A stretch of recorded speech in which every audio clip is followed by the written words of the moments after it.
Good morning, one and all. Chapter number 4, question number 6. उसमें का 4. Mining is dependent on the extraction of naturally occurring minerals. Explain. Again, I read this question. Broad question है, details answer के लिए. Mining के ऊपर है, मतलब खान काम. Mining is dependent on extraction of naturally occurring minerals. Explain. Question का meaning ये होता है कि जो भी कुछ माइनिंग करते, मिनरल्स एक्सप्लॉइट करते, खनिज उत्खनन केले जाते भूगर्भातून, भूपृष्ठाच्या अंतर्गत भागातून, त्याच्यावर नैसर्गिक घटक कसे परिणाम करतात किंवा नैसर्गिक घटकामुळेच ते आपल्याला जगाच्या विविध भागात आढळून येतात, त्याच्याबद्दलचं आपल्याला माहिती लिहायची, एक्सप्लेन करायचं आपल्याला. तर मग त्याच्यावरती फिजिकली म्हणजे नॅचरली, एन्व्हायरमेंटली प्राकृतिक घटक परिणाम करतात, त्याच्या संदर्भात आपल्याला त्याची माहिती घ्यायची. काही आर्थिक घटक पण त्याच्याला जबाबदार आहेत, सामाजिक पॉलिटिकल घटक पण जबाबदार आहेत. तर आपण धडा कोणता शिकतोय? प्रायमरी ऑक्युपेशन, प्राथमिक व्यवसाय. आपण जे काही आपण गेल्या 4 दिवसापासून हा धडा शिकत आहोत, त्याच्यामध्ये चौथा प्रश्न तुम्हाला मायनिंगच्या बाबतीत आहे.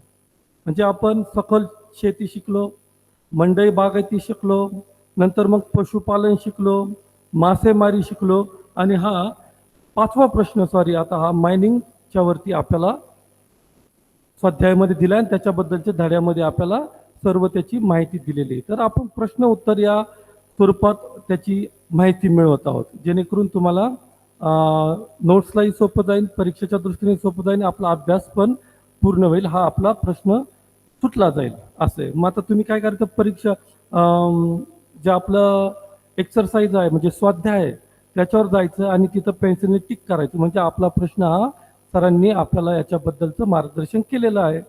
आणि मग आपली ड्युटी काय येईल का, आपण पण एकदा वेळेस रीड करायचं आणि याची अशीच्या अशी नोट्स तिथं लिहायची वहीमध्ये, मस्तपैकी नकाशा काढायचा, जेणेकरून आपल्याला आकलन होईल. पुन्हा एकदा प्रश्न रीड करतो. Mining is dependent on extraction of naturally occurring minerals. Explain. अभी इसके लिए मैंने आपको क्या किया, अभी आंसर शुरू हो गया. अभी आंसर का इंट्रोडक्शन मैं आपको देता, बहुत सारे चीज आपको समझ देने की कोशिश करता. Mineral map of the world आपल्या समोर प्रेझेंट केलेला आहे. आणि बघा मिनरलचं distribution all over the world कसं कसं झालेलं आहे. आता मिनरल्स म्हटलं तर त्याच्यामध्ये युरेनियम आलं, सिल्वर आलं, ऑइल पण आलं, lead, zinc, iron, diamond, bauxite, coal, copper, gold, हे सर्व मिनरल्सचे उदाहरण आहेत. म्हणजे काय, लोखंड, निकेल, आपलं सोनं, चांदी, पेट्रोल, हे सर्व खनिज आहेत. मग त्याच्यात पेट्रोल म्हटलं म्हणजे मिनरल ऑइल म्हटलं तर ते लिक्विडमध्ये, गॅस म्हटलं तर ते वायूमध्ये, आणि हे बाकीचे सर्व आपल्याला वस्तूच्या स्वरूपात थिंग्समध्ये, खडकांमध्ये आढळतात.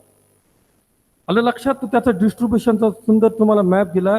त्याची जर तुम्ही इंडेक्स बघितली तर इंडेक्समध्ये बघा युरेनियमला 3 स्पॉट दाखवले. कुठं कुठं युरेनियमचं डिस्ट्रीब्युशन झालंय त्या मॅपवर तुम्ही काय करायचं, ऑब्झर्वेशन करायचं. सिल्वर जगामध्ये कुठं कुठं सापडते, कुठं कुठं खनिज साठेत तेही तुम्हाला सापडते. गोल्ड कुठं सापडते जगाच्या पाठीवर तेही तुम्हाला सापडेल. गोल्डला बघा यस अशी गोल्डन कलरमध्येच ती तुम्हाला साईन दिलेली, म्हणजे चिन्ह दिले, त्याच्यावर आपल्याला लगेच समजू शकतं. कोल दिलेलं आहे म्हणजे कोळसा, दगडी कोळसा जो भूगर्भात आढळतो, त्याचं देखील माहिती दिली. बॉक्साईट दिलेलं आहे. नंतर मग डायमंड्स म्हणजे हिरे, जवार, याची देखील काय, कुठं कुठं ते भूगर्भातून त्याचं उत्खनन केलं जातं, म्हणजे त्याचं खाणकाम करून ते बाहेर काढले जातात, मिनरल एक्सप्लॉइट केले जातात. त्याचा हा सुंदर मॅप आहे. अभी इसके बारे में ये जानकारी हमारे पास, ये unevenly distributed all over the world, मतलब एक ही जगह इकट्ठा नहीं है. गोल्डन है, गोल्ड है तो ऑस्ट्रेलिया में है, यूरोप में है, रशिया में है, अफ्रीका कॉन्टिनेंट में, तो गोल्ड की माइनिंग सभी वर्ल्ड में नहीं है. आयरन और जो है हमारा मतलब उससे लोखंड हम बोलते त्याला मराठीमध्ये, त्याचं देखील उत्पादन घेतलं जातं, त्याचे देखील डिस्ट्रीब्यूशन वेगळं आहे. मिनरल ऑयलचं जर आपण बघितलं एग्जाम्पल, मिनरल ऑयल क्या होता है, पेट्रोलियम हम उसको कन्वर्ट करते हैं, लेकिन उसकी लोकेशन अगर देखते हैं एक्सप्लॉइट करने की लोकेशन तो गल्फ कंट्रीज में ज़्यादा है, सऊदी अरबिया, ईरान, इराक, ये जो अखाती राष्ट्र है इसमें उसका प्रोडक्शन ज़्यादा होता है। क्यों होता है? वो नेचुरली उनको गिफ्ट मिला है उस रीजन को। वहाँ क्या होता है, वो वेल की सहायता से या बोर की सहायता से या एक्सप्लॉइट करते वो मिनरल ऑयल बाहर निकलते हैं और उसके ऊपर प्रोसेस करके उसका पेट्रोल बनाते हैं। देन पेट्रोल के बाद डीजल बनता है, डीजल के बाद केरोसिन बनता है, केरोसिन के बाद फिर लुब्रिकेंट बनता है जो हमारे व्हीकल्स को काम आता है। इस प्रकार से उसके घटक बनते हैं। देन आफ्टर वॅसलीन जो हम बॉडी को लगाते हैं वो भी सौंदर्य प्रसाधन, त्याच्यामध्ये पण त्या लिक्विडचा वापर करण्यात येतो। तर अशा गोष्टी ज्या हायली डिमांड आहेत त्याचं एक्सप्लॉयटेशन जास्त होतं आणि मी सांगितलं की त्याचं अनइव्हनली डिस्ट्रीब्युटेड म्हणजे ते जगाच्या पाठीवर असमान आहेत आणि जिथं कुठे ते सापडतं तो देश काय लकी आपल्याला असं आढळून येतं। कारण काय करतात ते जगाला एक्सपोर्ट करतात, त्याच्यातून फॉरेन एक्सचेंज म्हणजे पैसा कमवतात आणि स्वतःच्या देशाचा विकास करतात। म्हणून सौदी अरेबियाचं तुम्ही जर बघितलं तर सौदी अरेबियाचे लक्षणं काय आहेत, वैशिष्ट्य काय, सौदी अरेबियाचे वाळवंटी प्रदेश आहे, आखाती राष्ट्र आहे, पिण्यास एवढं गोड पाणी त्यांच्याकडनं आहे, बराचसा भाग वालुकामय, ॲग्रिकल्चर होऊ शकत नाही, इंडस्ट्री तिथं फॉर्म होऊ शकत नाही, परंतु केवळ पेट्रोलियमच्या जोरावर त्यांनी त्यांचा विकास घडून आणलेला आहे। अशा प्रकारे खनिज त्या देशाची आर्थिक सुबत्ता, तिचा विकास होण्यात किंवा त्या मालकाला श्रीमंत करण्यात खनिज अतिशय महत्वाची भूमिका बजावताना आपल्याला दिसत आहे। तर ही छोटीशी त्याच्याबद्दलची इंट्रोडक्शन आहे की खनिजांचं अनइव्हनली डिस्ट्रीब्युशन आहे, नंतर ते नॅचरली कुठं सापडतात, भूगर्भात सापडतात, जमिनीच्या पोटामध्ये सापडतात, कशाच्या सानिध्यात असतात ते, किसके फॉर्म में रहते हो, तो रहते रॉक के फॉर्म में। जो कुछ रॉक्स है हमारे Ignis rock, sedimentary rock, metamorphic rock, इसके अंदर वो कंटेन उसके रहते, गोल्ड के रहते, सिल्वर के रहते, माइका के रहते।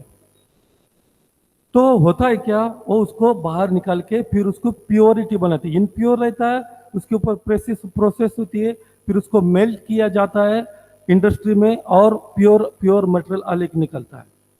समझ में आया? तो इस प्रकार मार्केट में उसकी वैल्यू बहुत है, लार्ज पॉपुलेशन की डिमांड भी बहुत है, करके क्या हो रहा है, ये ज़्यादा एक्सप्लॉयटेशन हो रहा है। अब ये प्रिमिटिव बेस पे था, लेकिन इसमें क्या हो गया, एडवांस टेक्नोलॉजी का इस्तेमाल ज़्यादा होने लगा। आफ्टर इंडस्ट्रियलाइजेशन एडवांस टेक्नोलॉजी का बहुत सारा इस्तेमाल होने लगा और ये मटेरियल ज़्यादा से ज़्यादा बाहर निकलने लगा। अभी हम ज्योग्राफी के स्टूडेंट है और हम कभी कभी रॉक के बारे में पढ़ते तो ये क्या चीज़ है, क्यों रॉक हमें पढ़ाया जाता है इस सब्जेक्ट में, लेकिन देखो कितने वैल्यूबल है रॉक। ये रॉक के अंदर ही आपको डायमंड्स नजर आ रहे हैं, रॉक के अंदर ही कोहिनूर जैसे हीरे हमको प्राप्त होते हैं, गोल्ड मिलता है, सिल्वर मिलता है, जिसकी मार्केट में बहुत वैल्यू है। इसलिए हम लकी है कि हम उसका स्टडी करते हैं। समझ में आया? तो हमारा भी उसमें वैल्यू बढ़ता है, राइट। तो आपकी ये अभी ऑब्जर्वेशन हो गया। आफ्टर ऑब्जर्वेशन दिस इमेज, और इसका अगर इंटरप्रिटेशन करेंगे किसके सहायता से, इंडेक्स से सहायता से, तो आपको ये वर्ल्ड डिस्ट्रीब्यूशन आपको नजर में आएगा। तो आपको ये ऐसी की ऐसी उसकी इमेज पकड़ना है, उसको पॉज करना है और आपके जो आपके पास स्टेंसिल है वो ड्रॉ करेंगे, आप उसके ऊपर एक काम करेंगे। काम इंटेंसिवली करना है, आपके पास बहुत वक्त है और ये आपको काम करना पड़ेगा। क्यों? क्योंकि एक बार मैप बना है तो पूरा क्वेश्चन आपके दिमाग में फिट बैठ गया। ये मेरा आपसे वादा है, इसलिए आप क्या करो, मैप का ड्राइंग करो। ओके, चलो नेक्स्ट चलते हैं। मैंने कुछ आपके लिए इमेजेस लाया हूँ, कुछ पिक्चर्स लाया है, बहुत सारे उसमें आपको इंफॉर्मेशन मिलने वाली। देखो अभी मिनरल्स का बारे में हम स्टडी कर रहे, तो मिनरल्स के बहुत सारे एजेस है, कौन सी एज में कौन से मिनरल्स की एक्सप्लॉयटेशन हो गई, डे बाय डे उसकी वैल्यू कैसी बढ़ती गई, उसके बहुत सारे इक्विपमेंट्स टूल्स बनाते गए, मतलब साहित्य त्याच्यापासून बनवले, युद्धाचे हत्यार, तलवारी, चाकू, ढाल हे कसे बनवलेत, अक्षरशः अगदी स्टोन एज म्हणजे अगदी दगडाचे पूर्वी साहित्य होते। मग आपण जर आत मोहनजोदडो हडप्पा संस्कृतीच्या आपण उत्खननामध्ये सापडलेले जे साहित्य आपल्याला आढळून आलेले आहेत ते कशापासून बनवलेले आहेत, ते दगडांचे बनवलेले आहेत। म्हणजे अशा प्रकारे पूर्व इतिहास आपल्याला हे गोष्टींची ओळख करून देतो आणि डे बाय डे त्याच्यामध्ये काय आहे, कशी डेव्हलपमेंट झाली, म्हणजे मिनरलचं व्हॅल्यू कसं मानलं, मिनरलचे शोध लागले, मिनरल पासून मग हत्यार औजार कसे बनायला लागले याची आपण माहिती करतो. अभी देखो आपके सामने किताब में भी पैराग्राफ में 4-5 एज का ये किया है, वर्णन किया है. तो देखो एक इमेज है स्टोन एज. देखो स्टोन एज में क्या करते थे, स्टोन के ऊपर भी ड्राइंग किया करते थे लोग. देखो टाइगर की एक चित्र है, देन आफ्टर एलिफेंट का है, जो भी कुछ टूल्स है, एक देखो लेडी और एक जेंट्स है, हाथ में वो उसका हे पकड के ज्याला आपण मराठीत भाला म्हणतो, म्हणजेच काय तर ते शिकारीसाठी ते वापरत नसले त्यांचे हत्यार आहेत. नंतर मग टायगर तुम्हाला दिसतोय. अशा प्रकारचे ते दगडावर कोरीव काम करायचे. आणि मग आपण जर चित्रांचा ड्रॉइंगचा ज्यावेळेस शोध लागला नव्हता त्यावेळेस लोक ते मूर्ती करायचे आणि मग ती मूर्ती पुढच्या जनरेशनला त्याची हिस्ट्री दाखवायची का बुवा या अशा अशा पद्धतीचं काम चालायचं पूर्वी आणि त्याच्यातूनच बरेचसे आपल्याला माहिती मिळत आहे. तर हा झालं स्टोन एजचं. देन आफ्टर देखो ये हो गया हमारा, उसको हम कहते पितळांचं आपल्याला साहित्य तिथं दिसतंय. म्हणजेच काय तर मग कॉपर एज, पितळी भांडे, पितळी साहित्य, कॉपर एज आपण ज्याला म्हणतो. आणि बघा तांब पण त्याच्यामध्ये सोशल चेंज इन कॉपर्स. आता त्याच्यामध्ये कसले तुम्हाला हत्यार दिसतात त्या माणसाच्या, आता ते कुऱ्हाड आहे बघा, नंतर ढाल आहे, तर त्यांनी ते तांब आणि पितळाचा वापर त्याच्यामध्ये केलेला, म्हणजे ह्या युगात याचा शोध लागलेला आहे, कॉपर एज. देन आफ्टर अब ये देखो ये इसको हम पितल कहेंगे. अभी देखो एक आपको नजर में आए बहुत सारे टूल्स है, इक्विपमेंट है, जबकि हमने बहुत सारे फिल्मों में देखते हैं कि युद्ध के लिए कौन कौन से टूल्स का, हथियार का इस्तेमाल किया जाता था. अब ये इसकी रेडी पीपीटी आपके सामने, तो उसकी अंदाज आपको आ सकता है. देन आफ्टर ये देखो ये है हमारा आयरन एज. मतलब क्या, जो हमारा अभी इसकी इन्वेंशन हो गई आयरन, मतलब आयरन जो फाउंड हो गया below the surface of the earth, उससे भी बहुत सारे इक्विपमेंट्स बनने लगे. देन अभी जो हमारा युग चल रहा है वो एटॉमिक एनर्जी का है.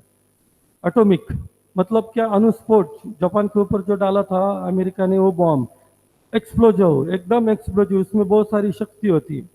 तो ये एटॉमिक एनर्जी का अभी ये जमाना है. तो कहने का मतलब क्या, आयरन के बारे में हम पढ़ रहे हैं, मिनरल्स के बारे में पढ़ रहे, तो मिनरल्स की हिस्ट्री भी कैसी है वो भी आपके सामने मैंने इमेज के माध्यम से रखा है और उसके ऊपर पैराग्राफ है आपको, तो आंसर में आपको ये कवर करना है. तो चलो अभी देखो फॉर एग्जांपल्स, मिनरल के एग्जांपल्स देखो आप कौन कौन सी है. ये देखो यहाँ पे कॉपर है, डायमंड है, देन बॉक्साइड है, देन आफ्टर सिल्वर है, गोल्ड है. तो इस प्रकार के एग्जांपल्स आपको लिखना है. मिनरल्स के एग्जाम कौन कौन से है, तो डायमंड है, गोल्ड है, सिल्वर है. समझ में आया? तो आपको एग्जांपल्स उसके लिखना है. अभी देखो ये सब कहाँ पाए जाते हैं, रॉक में रहते हैं. जो हम रॉक पढ़ते हैं ना, उस रॉक के अंदर उनके कंटेंट रहते हैं. ये देखो आपको गोल्ड का रॉक दिख रहा है, ये बहुत पीला कलर का है, जो उसके बाजार में बहुत व्हॅल्यू आहे. देन आफ्टर डायमंड आहे, कोहिनूर हिराची तर किती किंमत आहे बघा जगाच्या पाठीवर, आणि मग चांदीला पण किंमत आहे. अशा प्रकारचे व्हॅल्युबल मिनरल्स आहे. देन आफ्टर बॉक्साईड आहे, आपली मोनासाईट वाळू आहे केरळामध्ये, जास्तीत जास्त त्या वाळूमध्ये तिचं कंटेंट आहे बॉक्साईड. आपण जर्मलची भांडे वापरतो ना घरामध्ये, विमानाला हलका पत्रा वापरतो, नंतर विद्युत वाहक म्हणून आपण त्या जर्मल तारीचा उपयोग करतो, वायरीमध्ये सापडती, ती कशापासून बनवली जाते, ती या बॉक्साईड पासून बनवली जाते. आणि या साध्या मातीमध्ये पण त्याचं कंटेंट असतं, पण चांगल्या प्रतीची उच्च प्रतीची वाळू आपण ज्याला म्हणतो सँड, त्याच्यामध्ये ते जास्त त्याचे अवशेष आढळून येतात. म्हणून ॲल्युमिनियम जरा इतर धातूंच्या माने जरा चीप पण है. ओके, तो ये एग्जाम्पल्स है वो आपको लिखना है, मिनरल्स के एग्जाम्पल्स हो गए. देन आफ्टर एक्सप्लॉयटेशन कैसे किया जाता है, अभी प्री हिस्ट्री में किया जाता था, मानव खुद उसमें काम करता था. लेकिन अभी क्या हो गया, टेक्नोलॉजी का उसमें इस्तेमाल आ गया, पोकलेंट्स आ गए जो हॉर्स पावर के ऊपर चलते हैं, बड़े बड़े मशीन्स उसमें काम करते हैं और हाइड्रोलिक पावर उसमें रहती है. तो कई हजार लोगों का काम ये अकेली मशीन करती है। और फिर उस रॉक खोदना पड़ता है, रॉक को वो एक्सप्लॉइट करना पड़ता है, उसको फोड़ना पड़ता है करके। अभी मैंने आपके लिए एक इमेज रखा है, देखो एक मशीन है, हाइड्रोलिक पावर के ऊपर वो काम कर रहा है। और वो क्या कर रहा है, मिनरल्स का यानी रॉक बाहर निकल रहा है, और रॉक बाहर निकलने के बाद इंडस्ट्री में वो जाते हैं ट्रक्स के माध्यम से, उसको मेल्ट किया जाता है और प्योर मटेरियल एक साइड और इम्प्योर मटेरियल दूसरी साइड। जहाँ माइनिंग होती है, हेवी माइनिंग, उसके नज़दीक वो इंडस्ट्री रहती है, वो आपको भी ध्यान में रखना है। अभी देखो ये कितना बड़ा टनेल है, हम देखते हैं ना हायवे पे अगर जाते तो बड़ा एक बोगदा आपण ज्याला म्हणतो टनेल, की मोठा डोंगर असतो, तो कोरलेला असतो आणि त्याच्यामधून आपली व्हेकल जाते, रस्ता बनवला असता, किती किलोमीटरचा तो लांब असतो, तो मजबूत असतो, कारण तो रॉक तसा इग्निस प्रकारचा असतो, अग्निजन्य खडक तो पोखरला जातो आणि त्याच्यामधून रस्ता बनवला जातो। तोच एक प्रकार आहे बघा, अग्निजन्य खडक असा डोंगर तो कोरला आणि त्याच्यामधून ते काय करतात, मिनरल एक्सप्लॉइट करतात, व्हॅल्युएबल मिनरल त्याच्यातून बाहेर काढतात, का तर त्याचा बिझनेस बाहेर केला जातो। आणि मग सेकंड मिनरल एक्सप्लॉइटेशन है, तो मिनरल ऑयल के बारे में हम सोचेंगे। कैसे कि दो इमेज हो गई मिनरल्स के बारे में, अभी मिनरल्स ऑयल किस प्रकार का एक्सप्लॉइट किया जाता है, अभी उसकी एक हिस्ट्री में आपको बताता हूँ। मिनरल ऑयल का प्रोडक्शन मतलब उसका फॉर्मेशन कैसे होता है, उसकी निर्मित कैसी बनती, जो भी कुछ ओशन बेड के अंदर जो हमारे बरीड एनिमल होते हैं, मतलब कौन से बड़े बड़े फिशेस या तो प्लंक्टोन्स, अलाइगी, इस प्रकार के वेजिटेशन, और मैक्सिमम कौन सा फिशेस, बड़े बड़े मछलियाँ, वो बरीड होने के बाद समुद्र के वो बेड में जाते, ऊपर से उसको क्या होती है, मड का कवर उसके ऊपर छा जाता है, और जो अर्थ सरफेस की बिलो अर्थ सरफेस से ट्रिमेंडस हीट रहती, सरफेस के अंदर ट्रिमेंडस हीट है ना भूअंतर्गात, ती ट्रिमेंडस हीट काय करते, त्याला उष्णता देते, म्हणजे त्याला टेम्परेचर त्याचं वाढवते। आणि मग जे अवशेष असतात प्राण्यांचे, म्हणजे जे बोन्स असतात, त्या बोन्स मधून ते रॉक मध्ये टिनी टिनी ड्रॉपलेट्स म्हणजे छोटे छोटे थेंबांचा तो खडक बनतो, त्या अवशेषांचा खडक बनतो, मग आपण त्याला काय सेडिमेंटरी रॉक म्हणू शकतो, कारण तो त्याच्यामध्ये प्राण्यांचे अवशेष आहे, तरीत खडक त्याला म्हणू शकतो। मग ते अवशेष कशाचे बनतात, प्युअर पेट्रोलचे बनतात। त्याच्यामध्ये आपण एखादा पाण्यात स्पंज जसा बुडवला, तर स्पंज जर घेतला तर स्पंजमध्ये पूर्णतः पाणी आपल्याला आढळतं, तसे हे रॉक स्पंज तयार होतात, त्याच्यामध्ये तिन्ही ड्रॉपलेट्स जाऊन साचतात, कारण का ट्रिमेंडस हीट लागते आणि ते अर्ध भाजलं जातं प्राण्यांचे अवशेष, आणि प्राण्यांच्या अवशेषामध्ये काय असतं, मछलींच्या याच्या अवशेषात तेल असतं। मग आता ते किती मोठ्या प्रमाणात असेल बघा, तुम्ही विचार करा। मग हे काय केलं जातं, ड्रिपलिंगच्या साहाय्याने, टीच्या साह्या आपल्या बोटच्या साह्याने, ड्रिपशीलच्या साह्याने काय केलं जातं, ते बाहेर काढलं जातं, या तो फिर उसकी वेल बनते, म्हणजे जसं आपण पाण्याची विहीर बनवतो तशा ऑइलच्या विहिरी पण सापडतात, त्याचे साठे सापडतात।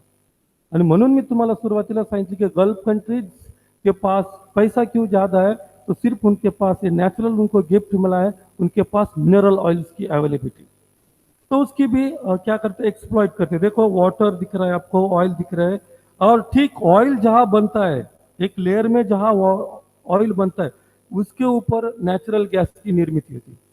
और पेट्रोल फॉर्मेशन के लिए 100 से ज़्यादा टेम्परेचर चाहिए, और नेचुरल गैस की फॉर्मेशन के लिए 150 से ज़्यादा टेम्परेचर चाहिए, तो नेचुरल गैस की निर्मित। पहले वेस्ट जाता था, लेकिन अभी क्या है, उसका इस्तेमाल होने लगा। क्यों, क्योंकि उसकी पाइपलाइन भी अभी एडवांस टेक्नोलॉजी के माध्यम से एक गैस पाइपलाइन दूसरी कॉन्टिनेंट से भी ओशन के साध्य माध्यम से, मतलब below the ocean, below the the desert, mountains region से भी पाइपलाइन जाती है एक देश से दूसरे देश करके, उसका ट्रैवलिंग यानी उसका कॉस्ट अभी कम आ रहा है, इसलिए उसको क्या ज़्यादा डिमांड है। हम देखिए फ्लैट सिस्टम में अभी क्या हो गया है, मुंबई जैसी मेट्रोपॉलिटन सिटी, वहाँ गैस सिलेंडर घर में नहीं लेके जाते, तो जो फ्लैट सिस्टम है उनके वो नीचे लॉकर रहता है, और बहुत सारे लोगों के गैस टाकी वहाँ पे रखते, डायरेक्ट पाइपलाइन किचन में जाती है, समझ में आया। तो ये फिर नहीं तो फिर सबका मिक्स रहता है, और जितना वो मीटर लगाते जितना यूज करेगा उतना उसको बिल आएगा गैस का भी। इस प्रकार का उसमें इनोवेशन हो गया, तो गैस के अभी उसका वैल्यू भी मार्केट में बढ़ गया है। तो लेकिन गैस का भी अभी क्या कर रहे हैं, एक्सप्लॉइजन कर रहे हैं, मतलब उसको भी बाहर निकाल के क्या कर रहे हैं, उसके ऊपर बिजनेस कर रहे हैं। समझ में आया? तो ये सिंपल सी इन्फॉर्मेशन उसके बारे में। अभी देखो अभी क्वेश्चन का आंसर हम चालू किया है। सॉरी, इंट्रोडक्शन में आगे ना आपको रीड करके बताता हूँ, जैसे कि मैंने आपको एक्सप्लेन किया है। फिर भी देखो, minerals are naturally occurring inorganic substances which definite chemical composition and physical properties. Minerals are very unevenly distributed in different parts of the world. Presence and availability of minerals in any country influence the economy in a number of ways. अभी introduction में मैंने 3-4 line आपके सामने रखा है। तो क्या है, एक नेचुरली ऑकरिंग मतलब एक नेचुरल उसकी अवेलेबिलिटी है। कहाँ पे? इनऑर्गेनिक सब्सटेंस में, मतलब कौन सी? इग्निस रॉक में। और केमिकल कंपोजिशन में भी उसकी अवेलेबिलिटी है, फिजिकल प्रॉपर्टीज में भी उसकी अवेलेबिलिटी है। Then after minerals are unevenly distributed, वो विश्व के मैप का हम अगर अंदाज लेते हैं, पूरे विश्व में उसका अनइवनली मतलब असमान त्याचं डिस्ट्रीब्यूशन आहे। Presence of availability of minerals in any country influence the economy in a number of ways, मतलब इस मिनरल्स का अवेलेबिलिटी होना नेचुरली लकी है और वो देश के लिए बहुत सारा बेनिफिशियल है। वो देश की इकोनॉमी उससे रेज होती बढ़ती है और लोगों की भी प्रॉपर्टीज बढ़ी, लोगों को भी अर्निंग मिलता है, लोगों को भी पर कैपिटा बढ़ता है और साइमल्टेनियसली देश का भी विकास होता है। और बेस्ट एग्जांपल आपके सामने है सऊदी अरेबिया का, क्योंकि उनके पास कौन सा है? मिनरल ऑयल अवेलेबल, और पूरे विश्व को क्या करता है, उसका इंटरनेशनल ट्रेड करके वो एक्सपोर्ट करते हैं और फॉरेन एक्सचेंज मतलब परकीय चलन वो प्राप्त करते हैं। ये हो गया हमारा सिंपल इसका इंट्रोडक्शन। अभी देखो नेक्स्ट पीपीटी, या इसे आपको ड्रॉ करना है, मैंने उसका क्लासिफिकेशन आपके लिए लाया हूँ। अगर आप एग्जाम में इसका क्लासिफिकेशन इस प्रकार से लिखते हैं, आपका इंप्रेशन बढ़ जाएगा। क्यों बढ़ जाएगा? क्योंकि एग्जामिनर के दिमाग में आएगा बच्चों को पूरा उसके बारे में नॉलेज। देखो कितना सिस्टमेटिक क्लासिफिकेशन है। एग्जाम्पल ऑफ मिनरल्स, हमें जो बताना है मिनरल्स के एग्जाम्पल्स ये 3 लाइन में, तो उसकी जगह हम सिंपल है क्लासिफिकेशन लिखेंगे। मिनरल्स को डिवाइड किया है 2 जगह, metallic minerals, then second non metallic minerals. Metallic minerals को अगेन 2 जगह डिवाइड किया है, ferrous, iron, nickel, manganese. 1 example हो गए इसके। सेकेंड एग्जाम नॉन फेरस, मतलब फेरस मतलब लोहीय और नॉन फेरस मतलब अलोहीय, उसमें लोहो का कंटेंट नहीं होता, आयरन का कंटेंट नहीं होता। वो कौन सा है? Copper, tin, bauxite, lead, zinc. Then after non metallic mineral में आएंगे हम फ्यूल मिनरल्स। फ्यूल मिनरल्स कौन सा है? एनर्जी वो प्रोवाइड करता है, शक्ति देता है वो जलन होने के बाद। तो कौन सा है? कोल, पेट्रोलियम, नेचुरल गैस। जैसे स्टीम इंजन का इनोवेशन हो गया तो कोल का इस्तेमाल किया गया। देन आफ्टर पेट्रोलियम का इनोवेशन हो गया तो बहुत सारे व्हीकल्स उसके ऊपर चलती है। नेचुरल गैस का इन्वेशन हो गया तो अभी मैक्सिमम नेचुरल गैस का इस्तेमाल होता है। देन आफ्टर दूसरे कॉलम में आएगा अदर नॉन मेटालिक, उसमें माइका, लाइमस्टोन, सल्फर, पोटेश। ये क्या करना है? क्लासिफिकेशन ऐसे दिमाग में रहेगा, 1-2 बार लिख के उसकी आपको प्रैक्टिस करना है और फॉर एग्जाम्पल के लिए आपको इसका इस्तेमाल करना है। चलो 1 बाय 1 उसके पॉइंट कवर करेंगे अपन। Man has been using mineral since ancient times, मानव मिनरल के इस्तेमाल कब से कर रहा है? सिंस प्री हिस्ट्री, मतलब एंशिएंट टाइम से मिनरल्स का इस्तेमाल करते आ रहा है। Second, these minerals have been used for making weapons, tools, jewelries, medicines and steels, etc. मतलब अभी जो मिनरल है फॉर किसके लिए मेकिंग, किसकी फॉर्मेशन के लिए? वेपन्स म्हणजे हत्यारं, जे काही साहित्य आहे, देन टूल्स हत्यारं, पुन्हा ज्वेलरीज म्हणजे जे काही सौंदर्य प्रसाधन आहे त्याच्यासाठी त्या मानव त्याचा उपयोग करत आला. मेडिसिन्स म्हणजे औषधासाठी पण त्याचा उपयोग करत आला आणि अनटेन्सिल्स म्हणजे स्टील वगैरे जे काय म्हणतात त्याच्यासाठी उपयोग करत आला. Number 3, the various stages of cultural evolution of man are also related to the use of minerals. Various stages of cultural evolution, जैसे कि कल्चरल हमारा है medieval period, ancient period, then after अभी मॉडर्न पीरियड चल रहा है, advance technology की सहायता से हम मॉडर्न पीरियड कहते हैं।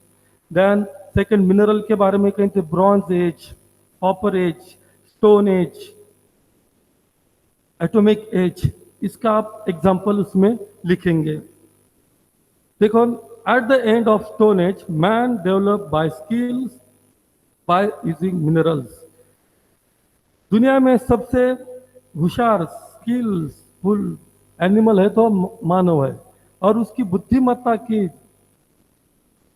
सोच से उसने क्या किया, बहुत सारे डेवलपमेंट किया है, और मिनरल्स का जो उसने इस्तेमाल करने लगा वो भी एक स्किल का उसके हिस्सा बनता है। Then number 5, various periods like the copper age, bronze age, iron age and atomic age respectively were delineated accordingly. मतलब डे बाय डे उसकी क्या होती है, प्रोग्रेस होती चली गई, और ये हर एक फेज में हर एक प्रकार का आपको एज दिखाई दे रहा है। मतलब copper age, bronze age, iron age and atomic age. समझ में आया? तो इस प्रकार के 4 एज के बारे में आपको एक पैराग्राफ आपका बनता है। Humans have been exploiting minerals, oils and natural gas reserved from the sea and ocean beds too. मैंने आपके लिए मैंने एक्सप्लेनेशन दिया है इसके बारे में। देन आफ्टर धीरे धीरे प्रगति होने गई, मिनरल्स का इस्तेमाल हो गया, तो अभी लिक्विड मिनरल्स का भी इस्तेमाल होने का, मतलब पेट्रोल का भी इनोवेशन हो गया, और एज अ फ्यूल, मतलब उसकी सहायता से भी ऊर्जा मिल सकती है, एक्सप्लोसिव है तो उसकी सहायता से भी एनर्जी मिल सकती है किसी व्हीकल के लिए, कंपनी के लिए, इंडस्ट्रीज के लिए। तो पेट्रोल का डे बाय डे इस्तेमाल बढ़ते गया, और अभी देखो कॉस्ट कितनी गई, 100 रुपए से 90 रुपए तक पर लीटर उसकी कॉस्ट है, फिर भी लोग लेते क्यों? क्योंकि उसको व्हीकल्स का, टू व्हीलर्स का इस्तेमाल करना है। तो होता है क्या, उसकी डिमांड ज्यादा है करके उसका एक्सप्लॉयटेशन भी ज्यादा हो रहा है। Number 7, the distribution of mineral is highly uneven in the world. मैंने इंट्रोडक्शन में ही हम आपको एक क्लियर आपकी कंसेप्ट की कि उसका distribution all over the world क्या है, असमान है, अनइवनली उसका डिस्ट्रीब्यूशन है। Then after Saudi Arabia rank first in production and reserve of petroleum. ये लाइन मैंने जानबूझ के आपके लिए दी है, क्योंकि मिनरल ऑयल में कौन लीडिंग कर रहा है, सऊदी अरेबिया कर रहा है। और सऊदी अरेबिया ऐसी कंट्री की उनके पास बहुत सारी अभी टेक्नोलॉजी आ गई, हालांकि उनके पास लिटरेसी रेट कम है, तो दूसरे देश से क्या करते हैं, इंटेलिजेंट पीपल को क्या करते हैं, इंपोर्ट करते हैं, उनको हाईली पैकेजेस देते, हाईली वेजेस देते, और उनका स्किल का इस्तेमाल करते। For example doctor, technicians, engineers, और इस मिनरल एक्सप्लॉइट करने के लिए बहुत सारा लार्ज लेबर सप्लाई लगता है। तो लार्ज लेबर सप्लाई, उनकी जनसंख्या कम है, तो वो क्या है, दुनिया भर के लोगों को वहां पे क्या करते हैं, अट्रैक्ट करता है, और उनको हाईली वेजेस देके वो उनकी हेल्प से काम करता है। तो अगदी गगनचुंबी त्यांच्या इमारती, फ्लाइंग ओव्हर, एकावर एक मोठमोठे रस्ते आहेत, त्यांनी त्यांचे पैसे खूप त्यांच्या देशाच्या प्रगतीसाठी, इन्व्हेस्टमेंटसाठी गुंतवलेले आहेत, कशाच्या जीवावर, फक्त पेट्रोलियमच्या एक्सपोर्टवरून। हालांकि त्यांच्याकडे नॅचरल कंडिशन इतकी फेवरेबल नसतानाही पण आलं लक्षात, तर मिनरलचं किती इम्पॉर्टन्स आहे हे आपल्याला या सौदी अरेबियाच्या छोट्याशा देशाच्या उदाहरणावरून कळतं। Next, due to mechanization this occupation has developed on at large scale. अभी उसमें क्या होगा, प्रिमिटिव स्टेज है कि उसमें नहीं, तो फिर उसका एक्सप्लॉइटेशन कैसे हो रहा है, उसको बाहर कैसे निकला है, तो उसमें हाईली मैकेनिज्म आ गया। तो मैंने आपको पहले ही बताया कि उसमें किसका इस्तेमाल, हाइड्रोलिक पावर का इस्तेमाल होगा, लगता है जो मानव शक्ति थी उसकी जगह हाइड्रोलिक पावर आ गया। और पोकलैंड मशीन देखेंगे, जेसीपी देखेंगे आप, वो क्या करते हैं, उसमें बहुत सारी ताकत रहती है, और विद इन शॉर्ट पीरियड में वो ज्यादा काम करते हैं। तो मैकेनाइजेशन की वजह से क्या हो गया, उसमें एक्सप्लॉइटेशन रेट और बढ़ गया। Last, in some parts of the world many kinds of minerals occur in abundance, while many parts of the world are devoid of mineral resources। दुनिया में होता है क्या, कई रीजन में उसकी अवेलेबिलिटी नहीं है, और कई रीजन में है। जिस रीजन में है उसको नेचुरली गिफ्ट हम कहेंगे, गॉड गिफ्टेड कहेंगे वो रीजन लकीली।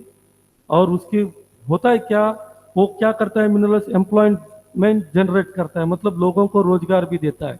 नंबर ऑफ, उसकी वजह से इंडस्ट्रीज बढ़ती है, प्रोडक्शन बढ़ता है, मार्केटिंग बढ़ती है, रोड की जो फ्लेक्सिबिलिटी और रोड का भी डेवलपमेंट होता है, रोड कंस्ट्रक्ट होते हैं, रेलवे चलती है, एयरपोर्ट का इनोवेशन होता है, एयरपोर्ट भी लगते हैं।